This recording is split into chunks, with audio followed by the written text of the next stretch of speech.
কয়েলটা দুটো গেজও পড়ে গেছিল। কয়েলটা হচ্ছে লিড করা যেত, কিন্তু করিনি, কারণ তার একটাই, ভেতর যে ফাইবার গার্ডগুলো ছিল সেগুলো পাত্তির সাথে ঠেকে যাচ্ছে, পাত্তির সাথে ঠেকে যাবে মানে কয়েল শর্ট হয়ে যাবে। আমি এই কয়েলের বদলে নতুন একটা কয়েল একটা ফিটিং করবো। এই কয়েলটা লিড তুলতে হবে।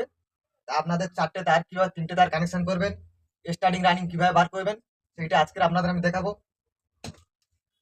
কয়েলের কোনটে স্টার্টিং কোনটে রানিং আপনাদের সামনে আমি দেখাচ্ছি। আমার হাতে দুটো যে রেড কালার তার দেখতে পাচ্ছেন, দুটো হলুদ কালার তার দেখতে পাচ্ছেন। বাইরেরটা রানিং, ভেতরটা স্টার্টিং। ভেতরে স্টার্টিং এ দুটো হলুদ আছে, আর বাইরে রানিং এ দুটো রেড আছে, লাল তার। তা আপনাদের আমি দেখাচ্ছি। বাইরের স্টার্টিং থেকে এই পারের মুখে, ধরো এই দিকের মুখে স্টার্টিং এ একটা লাল তার ফেজ সিস্টেম হয়ে গেল, পাকার যে মেন ফেজ কয়েলে ঢুকবে। আর একটা হচ্ছে রানিং এর তার রেড কালার আছে, এটা কন্ডেন্সার হয়ে নিউট্রাল যাবে।